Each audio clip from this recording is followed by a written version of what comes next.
अविद्या, काम और कर्म, ये क्रमशः जीव को बांधते हैं। अपने स्वरूप की विस्मृत होना अविद्या, ज्ञान ही नहीं है इसलिए अविद्या है। ज्ञान हो गया है लेकिन अभ्यास पक्का नहीं है तो विस्मृत रहती है। ज्ञान हो जाने पर निरंतर अभ्यास से तब अस्मृत बनी रहती। स्वरूप का ज्ञान न होना, स्वरूप की विस्मृत होना, देह ही को अपना स्वरूप मान लिया जाता है। मैं देह से भिन्न आत्मा हूँ, इसकी समझ नहीं, और समझ हो गई तो जागरूकता नहीं, अस्मृत नहीं। ये मूल है भव में भटकने का। दावानल संसार दहकता हुआ सब जीव जल रहे हैं। मानसिक शारीरिक ताप में सब जीव जल रहे हैं, और इसी में समझते हैं लाभ। देह धरना, इंद्रियों के भोग में उलझना, जलना, रात दिन जलना जलना और कुछ नहीं। घोर अविद्या का ये परिणाम है। स्वरूप को न जानना, यानी अपने आत्मा को न जानना, मैं देह से भिन्न आत्मा हूं, ये न जानना, या विस्मृत रहना, दोनों वे बंधन बनते हैं। जानता ही नहीं है तो सब समय बंधन बनता है। जानता है लेकिन विस्मृत है, अभ्यास पक्का नहीं है तो बंधन बनता है। अविद्या के बाद काम, ललक, भोगों के लिए ललक, दुनिया की चीज़ों के लिए ललक, खिंचाव।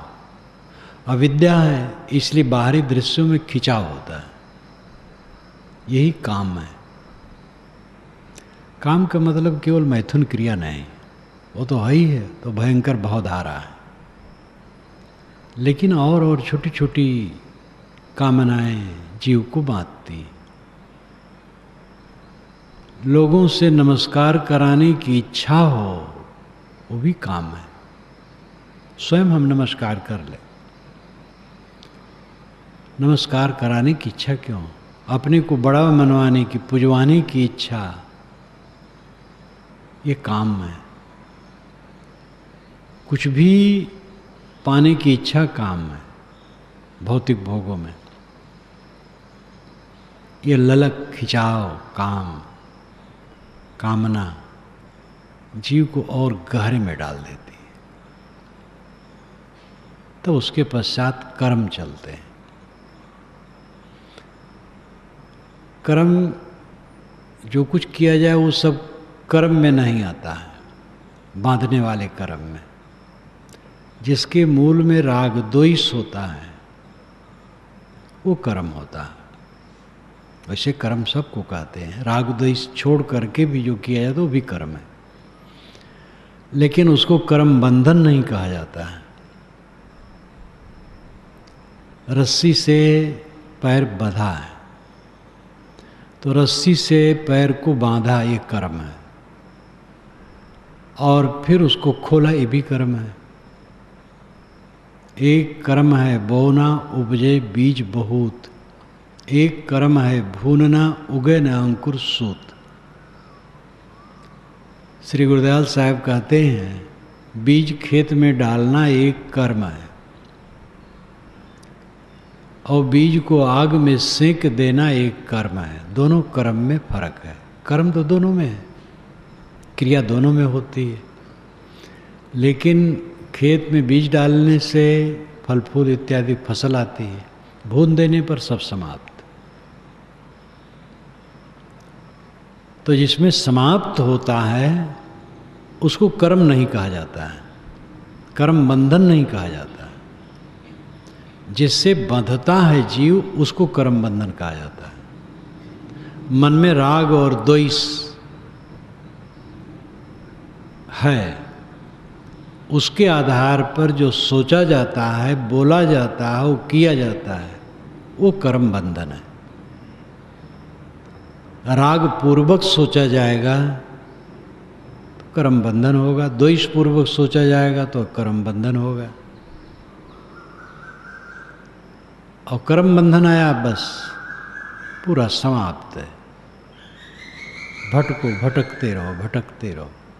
इसी भवधारा में सब जीव भटक रहे हैं, अविद्या, काम और कर्म के क्रम में। इसको समझने वाले कितने हैं, और जो समझ लेते हैं उनमें से प्रयोग करने वाले कितने हैं।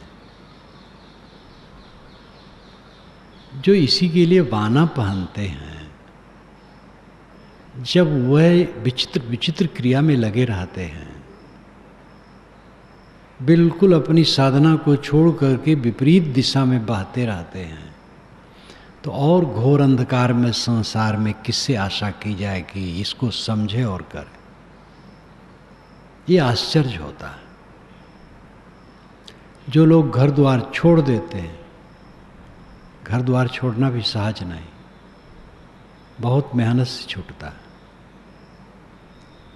सबका अपना अनुभव, मेरा भी अनुभव है। 3 वर्षों के परिश्रम से मेरा मोह घर का टूटा था, और जब मुझे ये समझ हुई तो अकेले में रात में कई बार मुझे याद है कि रोता था कि इतना जकड़ाव है, कैसे छोड़ पाऊंगा, और छूटेगा नहीं तो काम पूरा नहीं होगा। जब तक भक्ति में लगा रहा तब तक जप और ध्यान और चिंतन और संध्योपासना और सब खूब उसमें डूबा रहता था। तब तक ये भान नहीं था कि घर छोड़ना चाहिए। जब कबीर साहब के विचार मिले, आत्मबोध की बात मिली, तब लगा कि इसको छोड़ना पड़ेगा, और ये छोड़ना बड़ा मुश्किल है। कुछ ऐसी स्थिति थी कि सुसंस्कृत परिवार, कहीं से कोई खटक नहीं, कहीं से कुछ नहीं, तो और मोह, अनुकूलता में और मोह होता है। तो कई बार रो देता था अकेले में, दिखावा करके कभी नहीं रोया, लेकिन लगन थी। कई बार मैं अपना संस्मरण बताता हूँ कि बैसाख का महीना था। एक पारखी संत, तब तक हमारी भी प्रसिद्धि उस क्षेत्र में हो गई थी कि वो पारखी संतों के भक्त हैं, तो संत अकेले आ जाते थे, अकेले दुकेले। वो अकेले थे, थोड़ा सा कपड़ा लिए थे, कमंडल, आए। उम्र उनकी 45-50 की होगी, गेहूँ रंग, थोड़ा चौड़ा मुंह, बहुत सज्जन संत। बंदगी किया, बैठाया, बिछाया बिस्तर। मैंने कहा महाराज भोजन का प्रबंध करो। कहे नहीं, एक खुराक बनाना है, बना लूँगा 11 बजे, बैठो, जो पूछना हो पूछो। तो मैंने कहा साहब पूछना नहीं रहा, करना है। पूछने तो समझ में आ गई, और मेरा मन तड़फड़ाता है, छूटेगा कैसे। उन्होंने कहा जैसा तुम भावना वाले हो, कब छूटेगा तुम्हें पता नहीं लगेगा। ये वाक्य उनका कभी भूलेगा नहीं जीवन में। रहे, रात भर रहे, दूसरे दिन सुबह कहे अब चला जाऊंगा और जगह जाना है। तब से वो कभी नहीं मिले, उनका नाम भी नहीं पूछ पाया था। और सचमुच में 3 बरस के अभ्यास के बाद ऐसा लगा कि मैं जहाँ यहाँ बैठा हूँ मेरा कुछ नहीं, और उठा और चल दिया। मैं यही अनुसंधान करता था, निकलूँगा तो मेरे मन में सिहरन भी यहाँ के लिए ना हो, मोह का सिहरन ना हो, और सचमुच में नहीं हुआ और छूट गया। यहाँ का तो कुछ हमें लगते ही नहीं, जब चाहो उठ के चला जाओ। यहाँ तो उसमें एक रत्ती भर भी, 1% भी नहीं है जो वहाँ का जकड़ाव था। मोह ये फांसी है, ये अविद्या, अविद्या के कारण यह है, न जानना। पानी के हिलोरे में तृण एक दूसरे से मिलते हैं छूटते हैं, मिलते हैं छूटते हैं। पहले वाले से भी मिल जाते हैं, दूसरे से मिलते हैं। ऐसी भवसागर में सब जीव काल के हिलोरे में एक दूसरे से मिलते हैं छूटते हैं, मिलते हैं छूटते हैं। और जितना दृश्यमान है सब झूठा है, जो दिखाई देता है सब अगले क्षण झूठा हो जाता है। अविद्या को काटना पहला काम है साधक का। जो घर छोड़ के आया है इस पर डटे, जो गृहस्थी में है वे भी डटे। क्षमा किसी के लिए है नहीं प्रकृति में। अचानक सब के शरीर को काल खाएगा, किसी का कुछ बचेगा नहीं। इसलिए पहली बात है अविद्या का ध्वंस करना। ऐसे यथार्थ सद्गुरु की शरण में जाना जो यथार्थ बोध दे सके कि तुम देह नहीं हो, आत्मा। तुम्हारे में व्यापक अंश अंशी, आधार आधे कुछ नहीं। तुम निराधार शुद्ध कैवल्य स्वरूप हो। तुम्हारे में जड़ प्रकृति नहीं है, एकदम निर्मल निराला तत्व सारदी ना है। काल काल परले नहीं, तहाँ संत बिरले जाएं। तो जाना कहाँ है, बस अपने मन को समेटा, अपने में स्थित हुआ, पहुंच गए। बोध अविद्या का विनाश, बोध से अविद्या का विनाश होता है। समझ में बात आ गई लेकिन उस पर डटा नहीं गया तो काम नहीं करेगा। जब उसी के लिए निरंतर रतिगति हो और ये भवताप को जो देख पाएगा उसकी रतिगति होगी। और जो बच्चों के सरीखे खिलौने में भूला रहेगा उसको नहीं होगी। दुनिया की चीज़ों में भूलेगा और ये धर्म की चीज़ों में भी भूलेगा। मान बढ़ाई मिल रही, पूजा मिल रही, सत्कार मिल रहा है, बस हो गया, कृतार्थ हो गए, भटक जाएगा। दृश्यमान सच है ही नहीं, वो झूठ हो जाता है। परखे रूप अवस्था जाए, आन विचार न ताहि समाए। सब समय परख में जाए, दूसरे विचार न समाए। अविद्या का ध्वंस, पूर्ण रूप से अविद्या का ध्वंस होना चाहिए। फिर काम नहीं होगा, कामना नहीं हो, कोई ललक नहीं होगी, कोई खिंचाव नहीं होगा। परमानंद पद, परम सुख, आत्यांतिक सुख, जिसमें क्लेश नहीं है, पीड़ा नहीं है, संताप नहीं है, भय नहीं है, वह पद मेरा अपना ही है। जीव की सबसे बड़ी यही लालसा है कि पीड़ा मन में न हो, तकलीफ न हो, और यह स्वराज्य अपने अंदर ही है। अविद्या काम कर्म के कांटे को निकालो। अविद्या से काम, काम से कर्म, फिर भवसागर में भटकना। स्वरूप की विस्मृति अविद्या है। दृश्य पदार्थों में ललक खिंचाव काम है। फिर राग है और द्वेष है। और राग द्वेष से आबद्ध चित्त जो सोचता है वो कर्म बनता है, जाल। और जो बोलता है वो जाल बनता है, और जो करता है वो जाल बनता है। और इसी में सब भटक रहे, सब भटक रहे। इसको जो काटे वो समझदार है और कोई समझदार नहीं। व्यवहारिक समझदारी भी जरूरी है, उसका उपयोग है। शरीर जब तक है, केवल आत्मा नहीं है, देह भी है, तो देह के लिए व्यवहार की जरूरत होती है, इसलिए उसमें भी समझदारी होनी चाहिए। लेकिन असली समझदारी क्या है? जो अपने को हर समय दुख से अलग रख सके, वो समझदार है। और दुख से अलग रखने के लिए एक ही तरीका है, अपने को मारना, दूसरे को नहीं। अपने विरोधी को भी दुख देने की भावना न होना। हमें किसी ने कुछ कह दिया है, हमारा नुकसान कर दिया है, सब ठीक है, जैसी समझती वैसी किए। हमें अपने को मारना है। बोध का रास्ता स्वयं शोधन का है, पर शोधन का नहीं। दीन जानी अपनाओ। थोड़े थोड़े में तो गुरुजनों ने बहुत बता दिया। प्राप्त जीव इच्छा नहीं, केवल हंत छुड़ाओ। निज स्वरूप लिख दिया जो दीन जानी अपनाओ। रामराज साहब पंचग्रंथी में कहते हैं, प्राप्त जीव इच्छा नहीं। जीव को प्राप्त करने की कोई इच्छा कुछ नहीं करना है। तब क्या करना है?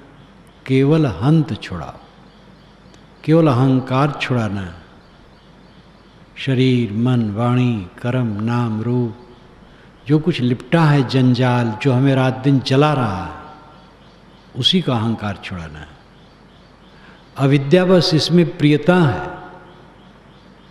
जो जंजाल लिपटा है उसमें प्रियता है, इसलिए जलता है। अविद्या मिट जाती है तो फिर इसका अहंकार रात दिन छोड़ता है। अहंकार महापिशाच है जो सबको पीस रहा है। अहंकार की अगिन में दहत सकल संसार। तैसे बाँचे संत जन केवल शांति आधार। जो अपने को समझ लिया वो अपने ही को धुनता है। आजकल में देह छूट जाएगी, पता नहीं लगेगा किसी का।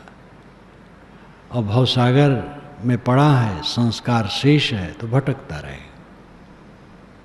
जीवन में रहते रहते कुल खोता चला जाता है।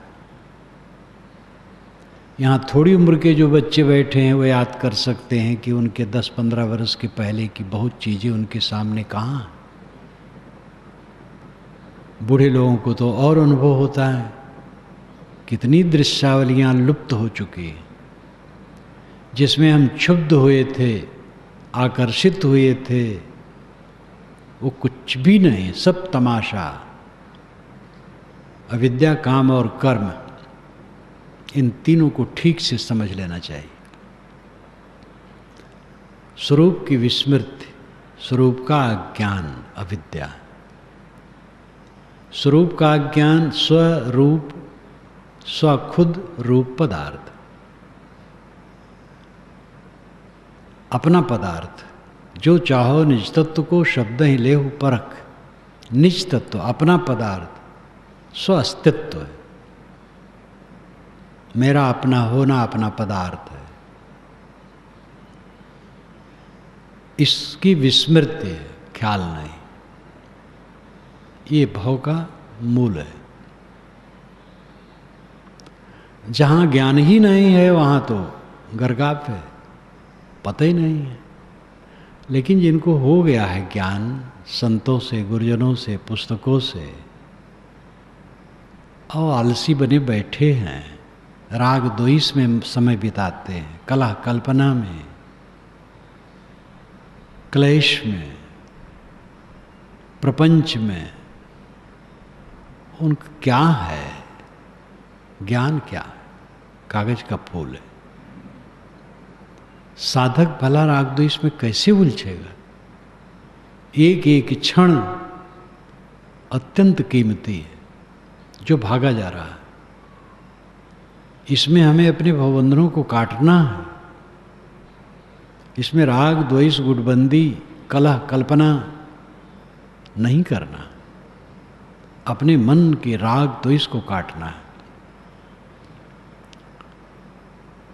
जानते हुए भी आदमी जान नहीं पाता,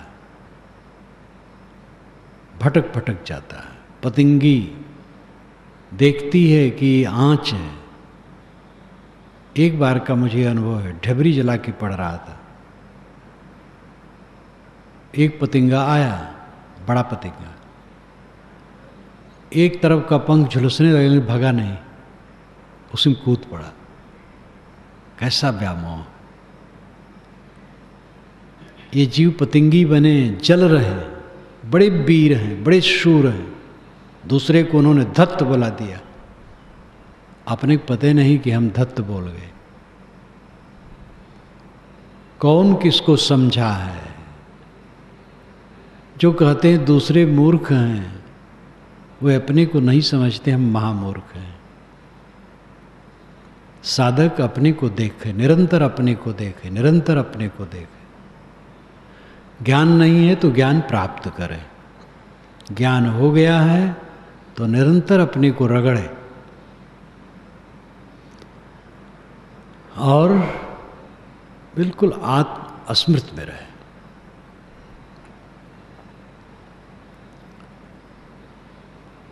अत्तना चोदयत्तानम पटिवासयत्तमत्तना सोत्तगुत्तो सतिमा सुखम भिक्खु विहाहिस।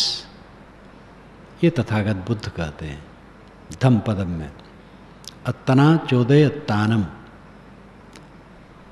आत्मा को आत्मा प्रेरित करे, हम अपने को प्रेरित करें। क्या कर रहे हैं, क्या करना चाहिए और क्या कर रहे हैं,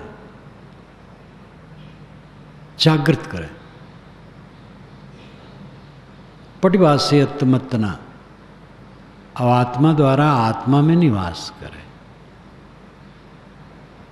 इसका अर्थ यही है कि बाहर की चीजों से तृप्त की इच्छा न रखे, आत्मा में ही संतोष।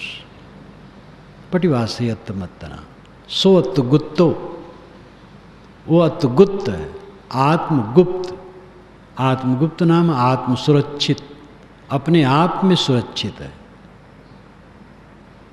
जो अपने को स्वयं जगाता है, अपनी नींद भंग करता है और अपने में संतुष्ट रहता है, वो आत्म सुरक्षित है। सतिमा, अस्मृतमान है वो। संतो जागत, नींद न कीजिए, संतो जागते रहो, नींद न करो। वो जागता है। सुखम भिक्खु विहाहिस, ऐसा साधक सुखपूर्वक सोता है, सुखपूर्वक जागता है, सुखपूर्वक दिन भर का काम करता है, सुखपूर्वक विहार करता है। सुखम भिक्खु विहाहिस, ऐसा भिक्षु, ऐसा साधक सुखपूर्वक विहार करता है। दर फर करके कुछ अन्न मिल जाए, मोटा महीन, पका के खा ले, और तन ढकने कुछ कपड़े मिल जाए और सोने की जगह और मन का संतोष, इससे बड़ा वैभव कुछ नहीं। थोड़ा अन्न मजबूरी है, लेना पड़ेगा, कपड़ा भी लेना पड़ेगा, ठंडी गर्मी लगती है, मर्यादा भी है, जगह दो चार हाथ चाहिए ही सोने के लिए। और क्या है इस संसार में? असली काम है चित्त की शांति। अविद्या, स्वरूप का ज्ञान अथवा स्वरूप की विस्मृति है, और इसी से काम उत्पन्न होता है। ललक, खिंचाव, बाहर से हम कुछ चाहते हैं। जिस मूर्खता में अनादिकाल से पड़े थे, उसी मूर्खता में आज पड़े। साधक देखे, ब्रह्मचारी है, साधु है, बूढ़ा साधु है, 50 बरस का साधु है। साधु पुराने हैं तो सही, पर जब तक नए नहीं तब तक नए हैं। ये हमारे गुरुजी बारंबार कहा करते थे। जब तक नए नहीं यानी झुके नहीं तब तक नए ही हैं। वो काम नहीं करता, कितने दिन के साधु हो, क्या उम्र है, मन की स्थिति क्या है। एक छोटा बच्चा है, मन निर्मल है तो बस पहुंचा है, और बड़ा ज्ञानी वो बूढ़ा बैठा है और उलझा है तो कहाँ पहुंचा हो, तो बाहर भटक रहा है। अविद्या को मिटाओ, अस्मृतवान बनो, आत्म जागृत बनो। आत्म जागृति होगी फिर ललक नहीं होगी। ललक अपना पतन है, बाहरी ललक अपना पतन है, भोगों की तरफ खिंचाव अपना पतन है। और जहां वो पतन हुआ फिर कर्म का जाल शुरू हुआ। फिर मन सोचेगा खराब खराब बात, और जब मुंह से निकलेगा तो वही खराब बात, और इंद्रियों से करेगा तो वही खराब क्रिया। अपने जाल बिछाई के आप फंसे मतिमंद, कहाँ रोग कहाँ औषधि कैसे मिले आनंद। अपना ही हम जाल बिछाते हैं और अपना स्वयं फंसते हैं। कौन औषधि है, कहाँ रोग कहाँ औषधि, कैसे मिले आनंद। रोग कहीं औषध कहीं है, रोग पर औषध हो ही नहीं रही है, कैसे आनंद मिलेगा। अखंड आनंद, आत्यांतिक सुख, कैवल्य, ब्राह्मी स्थित, स्वरूप स्थित, पारक स्थित, असंग दशा, इन सारे शब्दों का अर्थ एक ही है। निष्काम निर्माण होकर के आत्मतृप्त रहना। मैं पहले पुराणों में पढ़ता था, मेरा पढ़ना ज़्यादा रामचरितमानस, गीता, पुराण, कभी कभी वेद भी उस समय समझो न समझो पढ़ा करो, और भी जो मिल जाए। ज़्यादा पुराण पढ़ो, थोड़ी उम्र में पुराण की चीज़ें, किस्सा कहानी, उसी में ज्ञान वैराग भी, उल्टा सीधा महिमा भी, तो उसमें बीच बीच में आवे कैवल्य परम पद को पा गए, तो उस समय यही समझो कि ऊपर एक दिव्य लोक होगा और वहाँ पर बहुत बढ़िया बिस्तर बिछा होगा और वहीं पर बैठ जाता होगा, वही कैवल्य होगा। पुराणों में ऐसी कल्पनाएं भी हैं। ये तो जब धीरे धीरे समझा तब पता लगा कैवल्य का अर्थ ही है अकेलापन। सारा संस्कार छोड़ दिया, सारा मोह छोड़ दिया, सारी आसक्ति गल गई, अकेला हो गया, कैवल्य हो गया। गोस्वामी जी ने भी कहा है, अति दुर्लभ कैवल्य परम पद, वेद पुराण निगम आगम बद। अति दुर्लभ कैवल्य परम पद, कैवल्य परम पद अति दुर्लभ है।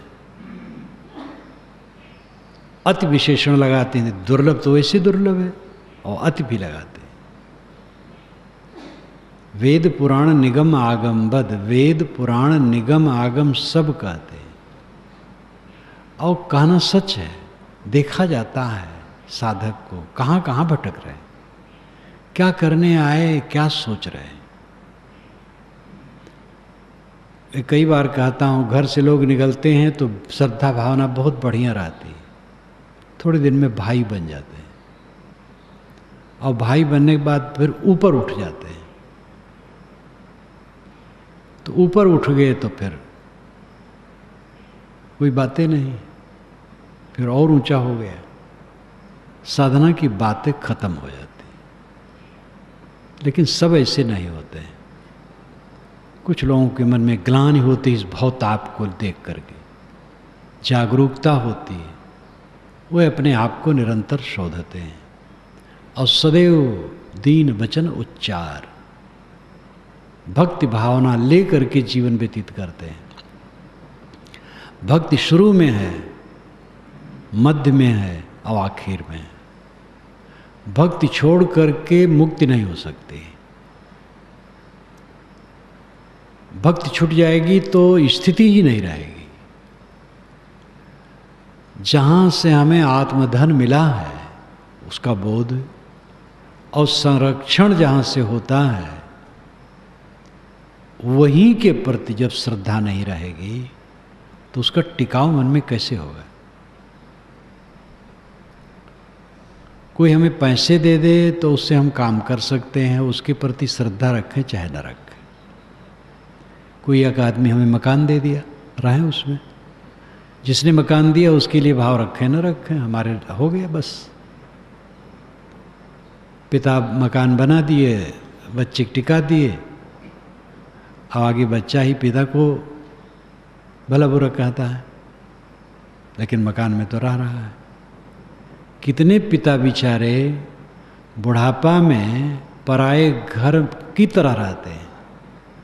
ये पीड़ा संसार में। यही प्रीतम नगर का एक बूढ़ा, अब नहीं होगा, 88 वर्ष के थे, मेरे पास बीच बीच में आते थे। अब 12-14 वर्ष से नहीं आते, अब कहाँ होंगे। कहे महाराज मेरे 2 लड़के इंजीनियर हैं, एक तो दूर है एक निकट है, और जब वो ऑफिस से आता है तो ड्राइंग रूम से मैं पहले ही निकल करके गली में चला जाता हूँ। ड्राइंग रूम में मैं रहता हूँ तो उसको अच्छा नहीं लगता। कैसा संसार है। लेकिन तो वे लोग क्या सुखी रहेंगे इस ढंग से करने वाले। अविद्या में पढ़ करके सब झुलस रहे। खाने पीने की कमी किसी किसी को हो सकती है, ज़्यादा तो कमी अज्ञान से है। जैसा सोचना चाहिए सोच नहीं पाते, जैसा बोलना चाहिए बोल नहीं पाते, जैसा करना चाहिए कर नहीं पाते, और जहाँ ये उल्टा करते हैं बस उसी जाल में उलझ करके रात दिन चलते रहते हैं। और इसी को उल्टा देना है। सही समझना, सही सोचना, सही बोलना, सही करना, सारी गुत्थियाँ खुल जाए। निर्ग्रंथ मन शीतल आनंद कंद। एक हमारे पास ब्रह्मचारी रहे, मैं उसमें प्रथम बीजिक टीका लिखता था मोहम्मद नगर में। तो सरल है, लेकिन अब थोड़ा स्वभाव रहे। दिन भर में 2-3 बार गिलास गिरा दे, जमीन पर धरे तो खट से गिर जाए। अच्छा साहब अब ऐसा नहीं करूँगा, क्षमा कीजिए। फिर गिर जाए, अच्छा साहब अब क्षमा मांगता, फिर ऐसा नहीं करूँगा। और रोज गिरे और रोज ऐसा करे, और स्वभाव उसका रहे। तो मैं कहूँ भाई तुम इसको भी नहीं सुधार पाते हो, गिलास सहारे से धरो तो नहीं गिरेगा। हमसे तो याद नहीं होता है कब गिलास इस तरह गिर जाता है, कभी हमसे भी हो सकता है, और तुम इसको सुध नहीं पाते हो। अच्छा रहे, सरल रहे स्वभाव। भूल भूल भूल भूल कब तक भूलोगे। सब तो जल रहे हैं इस संसार में। भूल के नाते संतो ऐसी भूल जगमाही, जाते जीव मिथ्या में जाएं। पहले भूले ब्रह्म खंडित झाई आप ही मानी, झाइम भूलत इच्छा कीनी इच्छा ते अभिमानी। अभिमानी करता हुए बैठे नाना ग्रंथ चलाया, वही भूल में सब जग भूला भूल कमर न पाया। लख 84 भूलते कहिए, भूलते जग बिटमाया। जो है सनातन सोई भूला, अब सो भूले खाया। भूल मिटे गुर मिले पारखी, पारख दें लखाई। कहीं कबीर भूल की औसत पारख सबकी भाई। स्वरूप भूल का त्याग करो, अविद्या का त्याग करो, और आत्मस्मृत रखो। प्रपंच न करो, कलह कल्पना की बात न करो, राग द्वेष की बात न करो।